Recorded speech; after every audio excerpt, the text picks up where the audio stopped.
परमेश्वर का वचन पवित्र बाइबल के यूहन्ना रचित सुसमाचार के 10वें अध्याय के से पढ़ा गया है, जो खास करके हमने 1 वचन से 10 वचन तक पढ़ा है। और ये एक ऐसा वचन है जो पूरा का पूरा डिस्कोर्स जो है चरवाहा भेड़ के ऊपर है, भेड़शाला के ऊपर है, भेड़ों के और चरवाहा के आपसी संबंध के बारे में है।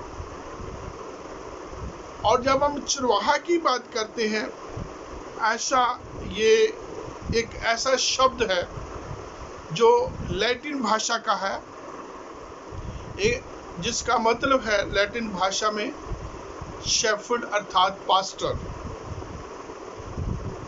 और पुराने नियम में ये चरवाहा जो है राजों के लिए और पुरोहितों के लिए, याजकों के लिए, अगुओं के लिए ये इस्तेमाल होता था।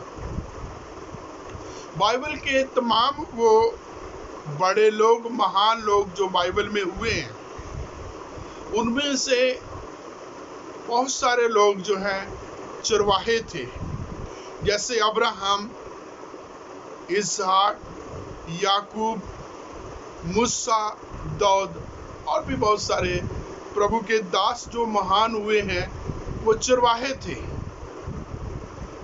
एक कौम के महान अगुए, पूरे राष्ट्र की लीडरशिप करने वाले महान हमारे आत्मिक अगुआ मूसा और दाऊद, जिनकी अगुवाई में परमेश्वर ने इस्राएल को एक लंबी गुलामी से, बहुत बड़े शोषण से उनको आजाद किया था।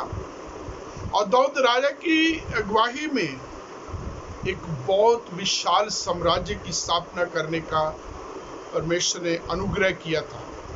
ये दोनों भी महान लीडर चरवाहे थे। चरवाही करने के लिए इनके अपने अपने अनुभव थे।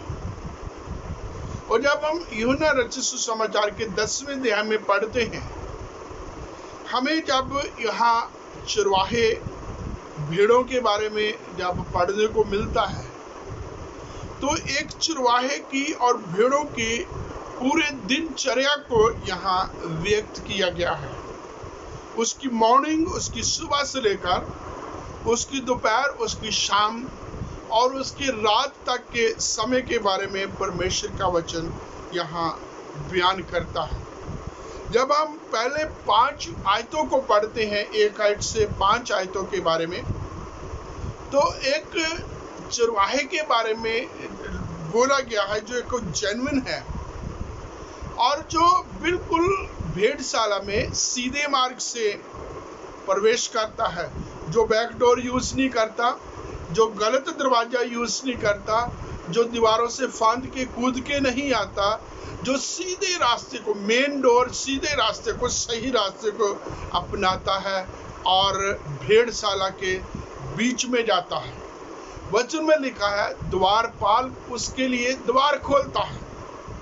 और यहाँ जो इस सीधे मार्ग, मेन डोर से या सीधे रास्ते से नहीं आता, उनके बारे में परमेश्वर का पवित्र वचन कहता है वो झूठे चरवाहा है, फॉल्स प्रॉफिट है, शेफर्ड है, या वो चोर है, जिनका काम भेड़ों की रखवाली नहीं है बल्कि उनकी बर्बादी को नाश करने का है। और जब एक चरवाहा भेड़शाला के बीच में प्रवेश करता है, उस भेड़शाला के बीच में बहुत सारे झुंड होते हैं और चरवाहे का और भेड़ों का एक पासवर्ड होता है।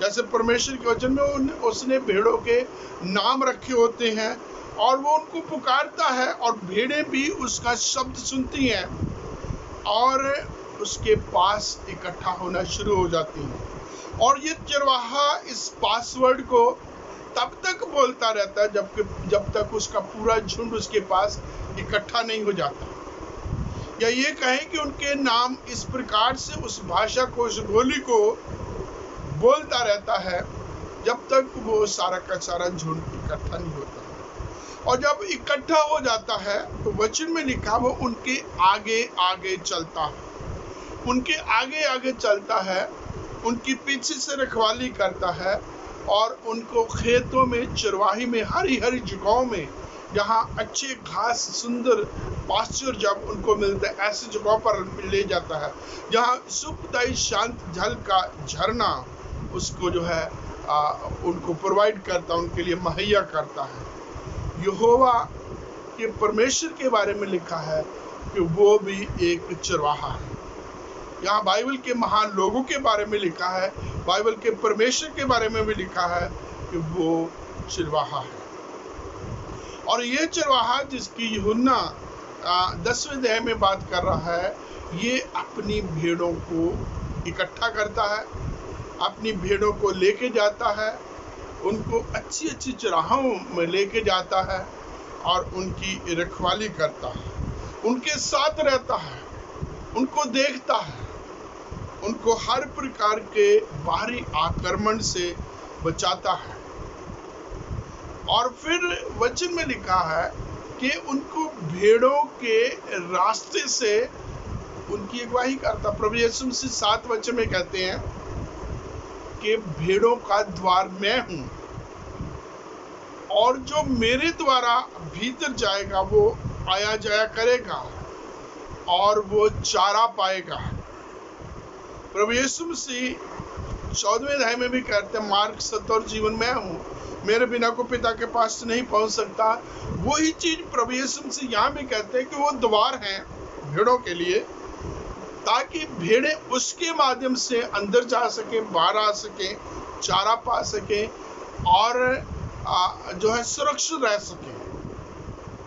और फिर हम ये भी पढ़ते हैं कि ऐसे चरवाहे भी हैं जो आते हैं, भेड़ें उनके लिए अजनबी और भेड़ों के लिए अजनबी होता है। और जब वो भेड़ों को बुलाता है, इकट्ठा करने की, अपनी तरफ खींचने की कोशिश करता, तो वचन में लिखा है वो उसका शब्द पहचानता नहीं है और उसका शब्द नहीं पहचानती और वो उनके लिए अजनबी है और वो उसके पास से अलग हो जाते हैं। ये कहा कि भाग जाती हैं, अलग चली जाती हैं, उसके पास नहीं आती, क्योंकि वो उनका चरवाहा नहीं है। फिर आगे जैसे ये जो पैसेज आगे जब बढ़ता है तो प्रभु यीशु मसीह 10वें वचन में कहते हैं, जो भी मुझसे पहले आए वो चोर थे, वो डाकू थे, वो लुटेरे थे, वो हत्यारे थे। और प्रभु यीशु मसीह अपने आप को एक अच्छे चरवाहे के रूप में प्रस्तुत करता, क्लेम करता है, I am the good shepherd, अच्छा चरवाहा मैं। और फिर आगे जब ये चरवाहा आगे बढ़ता है, 12वें वचन में लिखता है, पढ़ते हैं हम परमेश्वर के वचन के, उनका एक ऑनरशिप है, वो उनको अपनी जो है मलकियत में, स्वामित्व में रखता है। या ये कहा जाए, he owns the sheep, care for the sheep, lead the sheep, protect the sheep, provide the sheep and lead the sheep। ये एक चरवाहे की 5-7 ये चीजें जो है ये उसके गुण है और उनके साथ उसका एक घनिष्ठ संबंध रहता है, एक बहुत ही अच्छी बॉन्डिंग होती है अपनी भेड़ों के साथ, अपने झुंड के साथ। फिर जब आगे हम बढ़ते हैं तो उसका एक उसकी सोच होती है, एक दर्शन होता है जिसको लेकर के हम वो अपने झुंड को और आगे बढ़ाता है, उनकी रखवाली करता है, उनको बढ़ाता है, उनकी तरक्की, उनकी उन्नति के लिए सोचता है। जब हम यूहन्ना रचित सुसमाचार के 10वें अध्याय में पढ़ते हैं, यहाँ जो है परमेश्वर के पवित्र वचन में हम पढ़ते हैं कि एक जो है चरवाहा वो अपनी भेड़ों की एक बाउंड्री होती है, एक सीमा होती है, उनको ऐसे नहीं रखता ताकि उसको तमाम बाहर के आक्रमण से, उन जो है जंगली जानवरों से वो सुरक्षित रखे, बाहर की तमाम चीजों कोई भी उनको जो है हानि नुकसान ना पहुंचा सके और उनको वो वापस लेके आता है। खास करके जब वो बाहर लेके जाता है, अगवाही करता है। और जब शाम होती है उस समय वापस लेके आता है। और शाम का समय फलस्तीन में चरवाहों के लिए या भेड़ों के लिए बहुत ही खतरे वाला होता है। एक बहुत कठिन समय होता है, बहुत ही जो है डरावना समय होता है, जिस समय तमाम जंगली जानवर, गिद्ध भी हो सकता है, भालू भी हो सकता है, चीता भी हो सकता है, भेड़िया भी हो सकता है और शेर भी हो सकता है, और तमाम भेड़ों को मारने वाले जानवर आते हैं। उनसे बचाने के लिए वो उनको सुरक्षित लेके आता है, उनकी गिनती करता है, एक एक को गिनती करता है पूरी पाने की स्वब से। और यदि पूरी नहीं पाता तो वो फिर वापस जाता है, इन 99 को छोड़ करके उसको खोजने के लिए जाता है, उनकी मरहम पट्टी करता है, उनका पूरा का पूरा ध्यान रखता है। और इसलिए प्रभु यीशु मसीह ने कहा, I am the good shepherd, अच्छा अयाली या अच्छा चरवाहा मैं। पहले हिस्से में हम पढ़ते हैं कि वो उनके लिए एक बाउंड्री, एक दायरा, एक जो है निश्चित जगह जो है बनाता है, ताकि भेड़ें उसमें सुरक्षित रहे, उसमें कोई भी फॉल्स शेफर्ड आ ना सके, उसमें भेड़ों को चुराने वाला, भेड़ों को नुकसान देने वाला कोई भी उसमें प्रवेश करने ना पाए।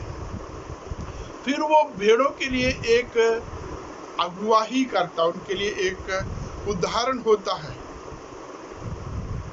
उनके आगे आगे चलता है और उनकी जो है हर प्रकार की उनकी देखभाल करता है।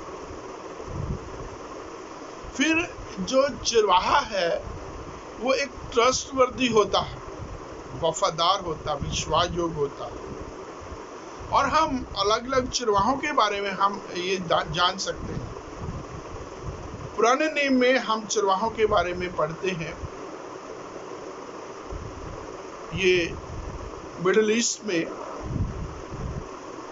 चरवाहे बहुत ही गंभीर परिस्थिति में हुआ करते थे। इन मध्य पूर्वी देशों में ये चरवाहे जो है बड़े खतरों में रहते थे, और ऐसे चरवाहे भी होते थे जिनको अपनी जान गंवानी पड़ती थी। और यदि कोई भेड़ को जानवर, जंगली जानवर उठा के ले जाता तो उसको कम से कम कुछ हिस्से भेड़ के उसको जो मुहैया करने पाते, ताकि इस बात का सबूत दे सके कि वास्तव में भेड़ को भेड़िया उठा के ले गया है। उसकी टांगे, उसके सिर पैर के कुछ हिस्से उसको जो है दिखाने पड़ते थे, नहीं तो उसकी हानि नुकसान उसको भरना पड़ता था।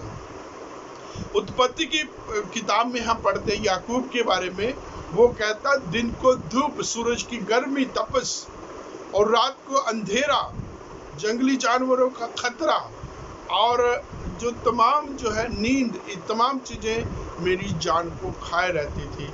फिर भी मैंने भेड़ों की रखवाली की है, नॉट इवन ए सिंगल भेड़ को मैंने नुकसान नहीं पहुंचने देनी, उनकी भी मैंने रक्षा की है। दाऊद अपने पिता की भेड़ों की रखवाली करता है, और जब गोलियत के साथ युद्ध करने के लिए उसने अपने आप को समर्पित किया, ऑफर किया है, तो राजा सौल कहता कि तू बच्चा है, तू इतने बड़े सिपहसालार, इतने बड़े योद्धा के साथ युद्ध नहीं कर सकता। और वो गवाही देता है कि तेरा दास अपने बाप की भेड़ बकरियों को जब चुराया करता था, बड़े बड़े जो है शेर, चीते आते थे, भेड़िए आते थे, भेड़ों को उठा के ले जाते थे, और मैं उनके साथ युद्ध करता था, कुश्ती करता था, उनके मुंह को फाड़ के उनके मुंह के बीच से भेड़ को बचा के लेके आता था। और इस प्रकार तेरा दास जो है उनको उनके ऊपर विजय पाता था, फतेह पाता था। और इस प्रकार से हम इन भेड़ी इन जो है चरवाहों के बारे में पढ़ते हैं, इनकी जान को जोखिम होता था। और प्रभु यीशु मसीह इस प्रकार के जो है अगुवे हैं। फिर जो एक चरवाहा है वो प्रोवाइड करता है। भजनकार ने भजन 23 में लिखा है, परमेश्वर यहोवा मेरा चरवाहा है, मुझे कुछ घटी ना होगी। वो मुझे हरी हरी चराइयों में ले जाता है, सुखदायी शांत जल के झरने के पास ले जाता है, इसलिए मुझे कुछ घटी नहीं होगी। वो मेरे जी में जीने आता है।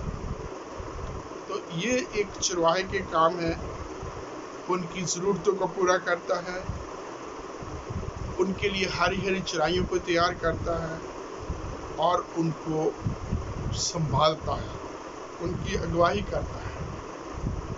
प्रभु यीशु मसीह ने कहा, अच्छा चरवाहा मैं हूं, I am a good shepherd.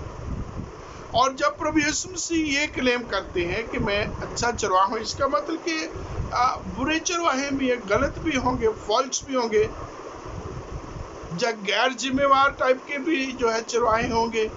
इसलिए तो प्रभु यीशु मसीह ने कहा, और आप पुराने नियम में बाइबल के जो है बीच में देखते हैं, इस्राएल के ऐसे लोग थे जो राजा लोग थे, जो चरवाहे लीडर अगुआ लोग थे, जिनके हाथ में परमेश्वर ने इस्राएल की बागडोर दे रखी थी, और उनके गलत तरीके के कामों से परमेश्वर के लोग सफर करते रहे।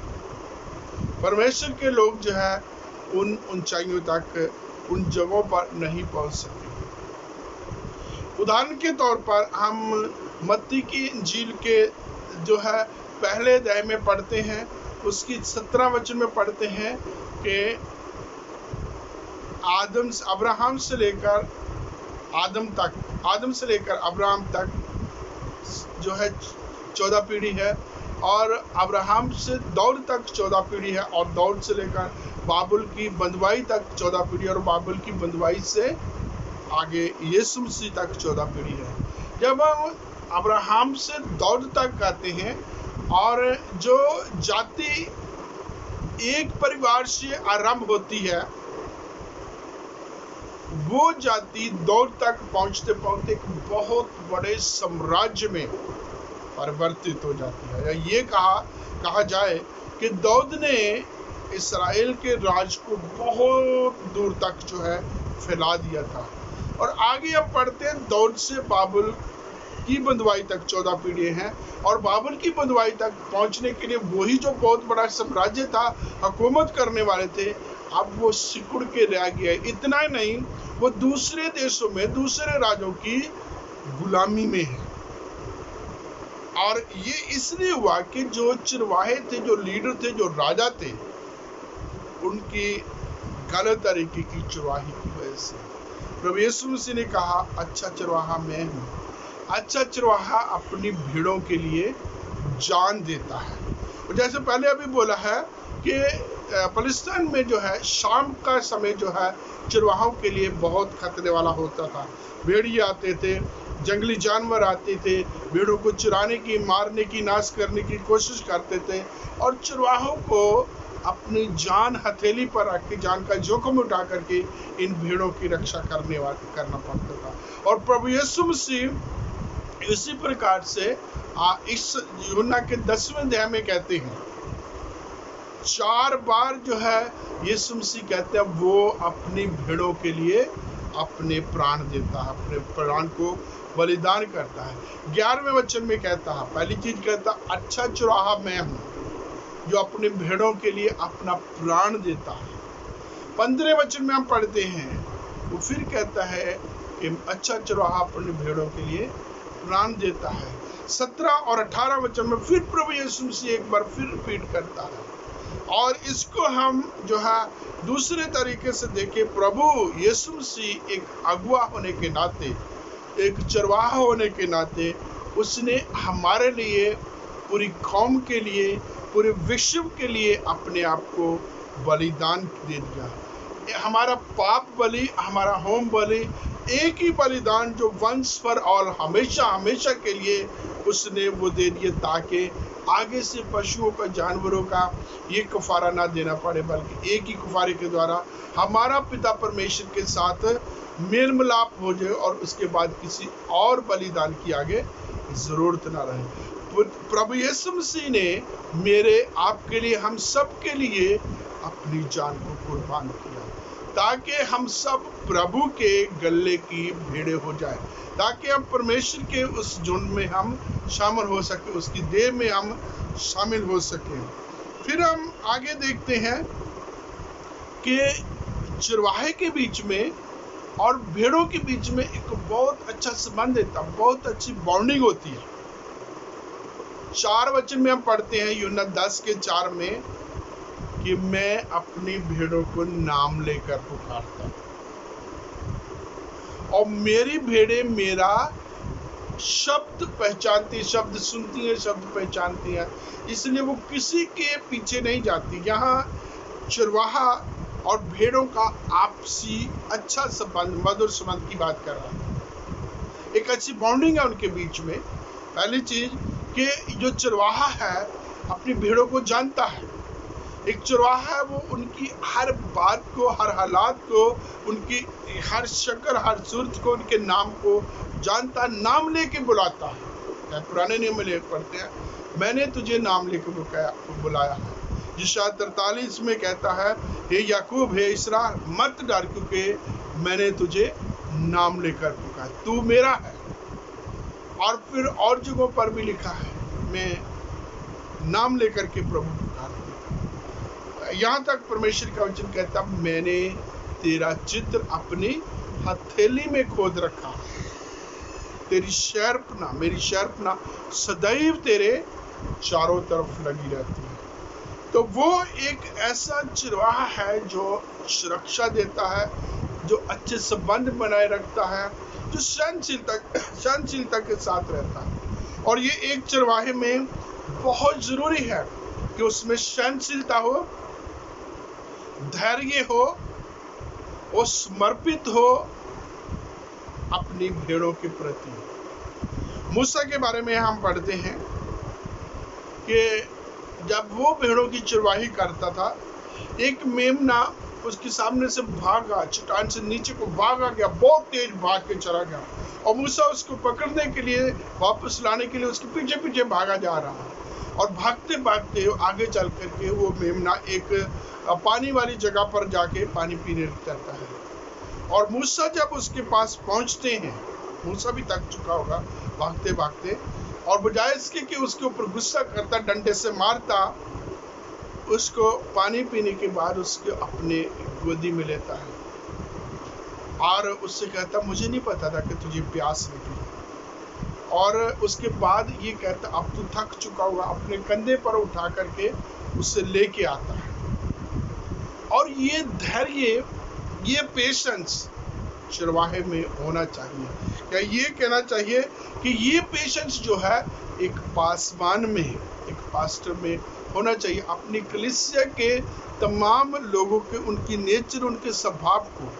अभी कलीसिया के बीच में कई प्रकार के लोग होते हैं, आलोचना करने वाले, विरोध करने वाले, बातों को जो है बैक बाइटिंग, कानाफूसी करने वाले, बदनामी करने वाले, हर बात में जो है बात के बतंगड़ बनाने वाले, छोटी छोटी बातों में कमी निकाल के आलोचना करने वाले, बदनामी करने वाले लोग होते हैं। और फिर वो कलीसिया भी होते हैं जो अपने पासवान के साथ चलते, मिल करके आराधना करते, चर्च के कामों में होती है। और एक पासवान को इन तमाम लोगों के बारे में पता होता है, इन तमाम लोगों के साथ बड़े पेशेंस के साथ, जो है सहनशीलता के साथ उनको ये कहा जाए कि वो उनको बर्दाश्त करता है। ऐसे ही एक चरवाहा के बीच में ये होता है, उनको बर्दाश्त करता है। इधर उधर भागती हैं वो, अपने अकेले में जब उनको जगह मिलती है, किसी के पीछे जाने की जब कोशिश करती हैं, तो उनको जो है वापस लेके आता है और एक ही बाड़ा के बीच में उनको रखता है, इन्वेस्ट करता है। और फिर हम देखते हैं कि एक चरवाहा जो है, अच्छा चरवाहा, उसका एक विजन होता है। यूहन्ना 10:16 में पढ़ेंगे, प्रभु यीशु मसीह कहते हैं मेरी और भी भेड़ें हैं जो इस गल्ले की नहीं है, उनको भी लाना मेरे लिए अनिवार्य है, जरूरी है। और ये एक सेवक के लिए, एक खादिम के लिए, एक पासवान के लिए ये मिशन, ये विजन रखना बहुत जरूरी है। He should be mission oriented, outreach काम के लिए और लोगों तक, एक जो है बंदी बनाई कलीसिया तक नहीं बल्कि औरों को उसमें शामिल करने वाला होना चाहिए। ऐसी उसकी सोच, ऐसी उसकी समझ होनी चाहिए। जो घरों में बैठे हैं, जो बंद हैं, जो सिर्फ ईसीजी वाले क्रिश्चियन हैं, जो सिर्फ ईसीजी जो ईस्टर, क्रिसमस और गुड फ्राइडे को आते हैं, उनको जो है ढूंढ के चर्च के साथ जोड़ने वाला होना चाहिए। जो एक्स कम्युनिकेट किए जाते हैं उनके साथ काउंसलिंग करके उनको स्ट्रीम लाइन में लाना चाहिए। जो किसी प्रकार से डिप्रेस्ड हैं, जिनको तिरस्कार किया गया है या किसी का कोई अपनी वजह की वजह से वो चर्च आना कम हो गया है, उसको लाना चाहिए, उसको मिलना चाहिए।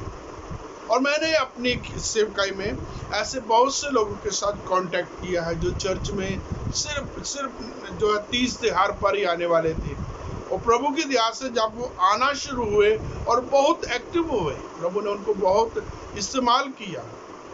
और ये एक सेवक की या एक अच्छे चरवाहे की खूबी होने चाहिए। प्रभु यीशु मसीह जहाँ क्लेम करते हैं कि वो गुड शेफर्ड है, अच्छे चरवाहे हैं, और यहाँ भी हम देखते हैं कि प्रभु यीशु मसीह ने जो है बाउंड्री को क्रॉस किया। यूहन्ना 4 अध्याय में पढ़ते हैं कि वो जब जो सामरिया में से होके जा रहा है, जबकि सामरी और यहूदी आपस में बिल्कुल कोई संबंध नहीं रखते, एनिमिटी होती है इनके बीच में अच्छे जो है मधुर संबंध नहीं होते बल्कि कड़वाहट वाले होते हैं, और दोनों के बीच में भेदभाव होता है, ऊंच नीच की बातें होती हैं। अगर सामरी स्त्री की वार्तालाप जो प्रभु यीशु मसीह के साथ वो करती है, यदि वो याद है, तो प्रभु यीशु मसीह ने जब उससे पानी मांगा था तो उसका पहला प्रश्न यही था, पहली बात यही थी कि तुम ऊंची जाति का होकर मुझे नीच जाति से तो पानी मांगता, तो यहूदी होकर मुझ सामरी से पानी मांग रहा है। और ये कहना चाहता हूँ कि प्रभु यीशु मसीह ने ये ऊंच नीच का, ये समाज के बंधनों के इस बैरियर को तोड़ दिया, और उस अन्य जाति स्त्री के साथ वो बात कर रहा। हालांकि जब वो बात कर रहा था, उसके चेले बाजार से जब भोजन वस्तु लेके आते हैं तो हैरान हो रहे हैं जिसके साथ बातें कर रहा है।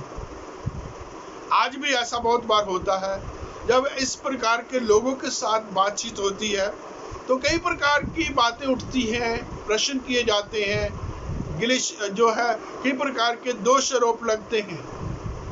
प्रभु यीशु मसीह की सेवकाई में ऐसे बहुत सारी घटनाएं हैं, जब चुंगी लेने वाले, जब इस सामरी स्त्री जैसी औरतें, जो वैश्य टाइप की औरतें थी, जब वो प्रभु के कदमों में आती हैं तो देखने वाले प्रभु यीशु मसीह के ऊपर डाउट करते थे कि कौन लोगों के साथ ये जो है मिल रहा है। या तक वो कहते थे ये तो पियकड़ों के साथ, ये तो अन्य जातियों के साथ, ये तो चुंगी लेने वालों के साथ खाता पीता उठता बैठता। परमेश्वर का वचन ये भी कहता है कि जब एक आत्मा पृथ्वी पर मन फिराती है, स्वर्गदूत स्वर्ग में खुशी आनंद मनाया जाता है, लेकिन ये जो धार्मिक अगुवे हैं यहाँ नुक्तेचीनी कर रहे हैं प्रभु यीशु मसीह की। आज भी हमारे चर्चिज के बीच में ऐसा होता है, ऐसी नुक्तेचीनी, ऐसी आलोचना होती है, और एक दर्शन के साथ लोगों को फोल्ड में लाना, इकट्ठा करने की बजाय उनको और दूर जो है किया जाता है। उनके ऊपर इतना बोझ डाला जाता है इन सामाजिक बंधनों का कि वो प्रभु के पास आने में और भी जो है वो नकारात्मक हो जाते हैं। तो इन तमाम बंधनों को जो समाज के हैं, ऊंच नीच के हैं, ये तरह तरह के जो मतभेद जो है किसी भी तरीके से उत्पन्न हो गया, समय के हालात की वजह से जो कुछ हो गया है, उन सब को हटा करके एक चरवाहा जो है उसको अपने लोगों को, अपने झुंड को बढ़ाने के लिए उसका दर्शन होना चाहिए। आउटरीच काम करना चाहिए, सोशल तरीके से जो है काम करने चाहिए, उसको जो है तमाम जो है लोगों को विजिट करके उनको पास लाना चाहिए, ताकि कलीसिया बढ़े, ताकि झुंड बढ़े, आगे बढ़े। हम धन्यवाद देते हैं इस बड़े एग्जाम्पल के लिए, इस बड़े मॉडल के लिए जो प्रभु यीशु मसीह में है, कि वो एक ऐसा दर्शन रखता है कि मैं और भी भेड़ों को लाना चाहता, या मेरी और भी भेड़ें हैं जो इस झुंड में नहीं है, उनको भी इकट्ठा करना बहुत जरूरी है। और अपने आप में ये जो सामरी स्त्री जो चौथे अध्याय में हम पढ़ते हैं, वो अपने आप में एक उदाहरण है कि प्रभु यीशु मसीह किस प्रकार और लोगों तक भी परमेश्वर का। आगे जब हम प्रेरितों के काम में आते हैं, तो जो प्रेरित पौलुस जो है पहले यहूदियों के पास जाता, जब वो प्रभु के वचनों का तिरस्कार करते थे, वो अन्य जातियों के पास, जेंटाइल मूर्ति पूजा तरह तरह के लोगों के पास जाकर के प्रभु यीशु मसीह के जिंदा होने की खुशखबरी गवाही सुनाते थे, और उनके द्वारा कलीसियों की वो स्थापना करते थे, सिर्फ यरूशलेम में। और यरूशलेम के बाद अंताकिया में चेले मसीह थे, उसके आगे पीछे और कहीं नहीं थे। इन 12 के द्वारा और बहुत सारे और सेवकों के इकट्ठे होने के द्वारा, जिनका एक दर्शन था, प्रभु की कलीसिया आज 21वीं सदी तक पहुंची है। ऐसे ही जैसे प्रभु यीशु मसीह जिस चरवाहा के बारे में है, उसका एक दर्शन होना चाहिए, एक पासवान के साथ भी ऐसा होना चाहिए। वो अपनी कलीसिया को बांध के रखे, अपनी कलीसिया की भलाई के लिए काम करें, उनके जो है तमाम उन बुराइयों को दूर करने का प्रयास करें, और नए नए लोगों को जो है कलीसिया के बीच में शामिल करने वाला हूँ। परमेश्वर हम सबकी सहायता करे, परमेश्वर हम पर अपना अनुग्रह बनाए रखे, कि हम प्रभु यीशु मसीह जो हमारा महान चरवाहा है, जो हमारा अच्छा चरवाहा है, उसका अनुसरण कर सके, उसके पीछे चलते हुए, उसके वचनों, उसके हुक्मों के अनुसार चलते हुए, या कहा जाए उसके नूर में चलते हुए हम उसकी प्रशंसा, उसकी स्तुति, उसकी आराधना कर सकें। प्रभु हम सब अपने वचनों के द्वारा आशीष दे, ताकि हम इन वचनों को और मनन करें, अच्छे चरवाहे के बारे में और सीखें और हम जानें, और उस अच्छा चरवाहे की संगति में रह करके प्रभु की महिमा कर सकें। धन्यवाद। Thank you.